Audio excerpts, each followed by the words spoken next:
Me që e përmendët, zoti Qafoku, çfarë po ndodh në Shkodër mes Partisë Socialiste dhe Partisë Social-Demokrate? Janë disa lajme që vinë nga Bashkia e Shkodrës, bashkim votash mes PSD-s dhe PD-s, apo një antar i PSD-s kalon te PS-ja e kështu me radhë?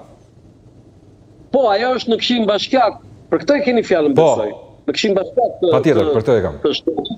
Në Bashkinë e Shkodrës, nuk e shikoj si një gjë të jashtëzakonshme. Nuk e shikoj. Nuk reflekton si për kjo gjë?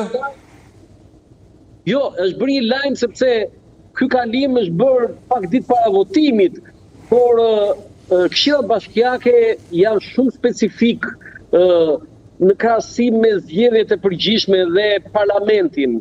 Këshillat Bashkiake janë më të familiarizuar me problemet dhe me hallet dhe me diçka që ndodh në qytet.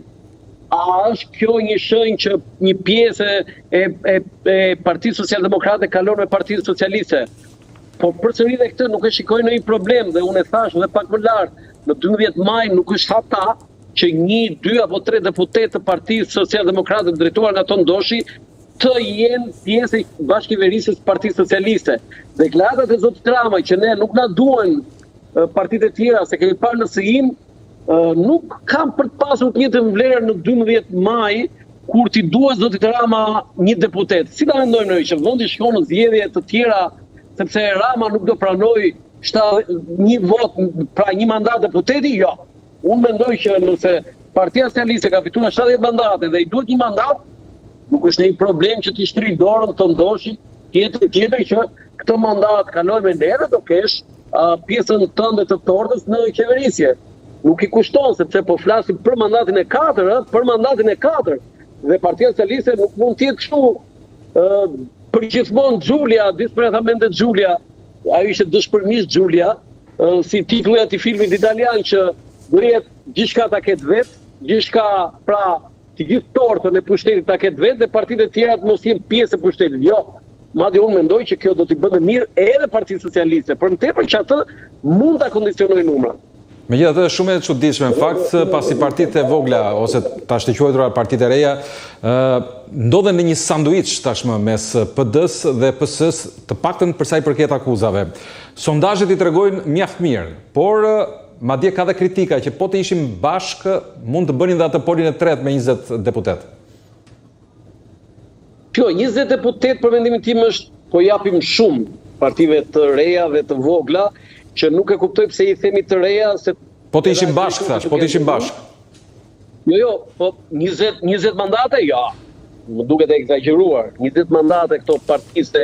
Sa janë? Do të thonë, po themi 4 apo 5 që ne mendojmë se mund të marrin mandat tani, nuk merr mandat sa parti që ne si dim asema tani. Po themi këto 3-4 që ne i kemi me një projekcion edhe nga sondimet tona që ose nuhatje që mund të marrin mandat.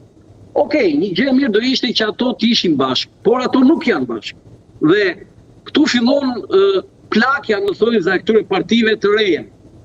Ata sillen si të mëdhenj. Kështu që në këtë drejtim është e humbur kjo betejë.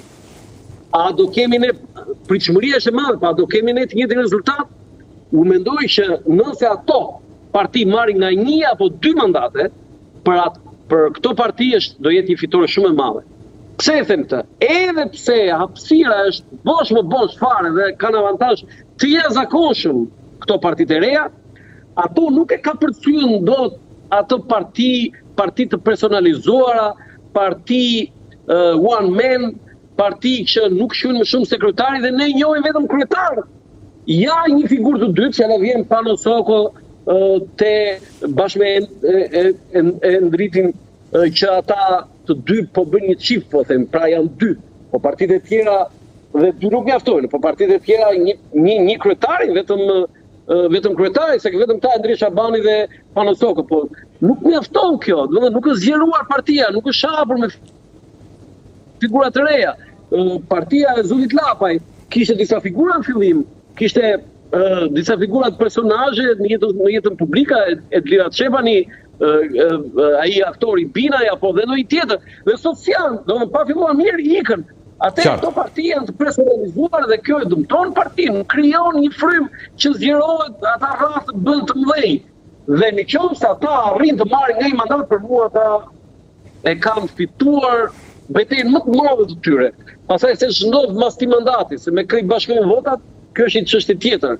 Sepse i kanë parë edhe ca deklarata që shikoni nuk bashkojnë votat me Tiranën, po pritje të fitojnë në një mandat se një mandat apo 2 mandate, nëse Rama i ka 70 plus 1, as i duhet fare, as atjes, as Partisë Demokratike, se çfarë vlerë ka? Do të thënë, unë nuk e shikoj vlerën e këtyre partive, nëse kërkoj të bëhet deputet. Çfarë vlen ajo? Ja një vot kundër në parlament, po pastaj. Qartë.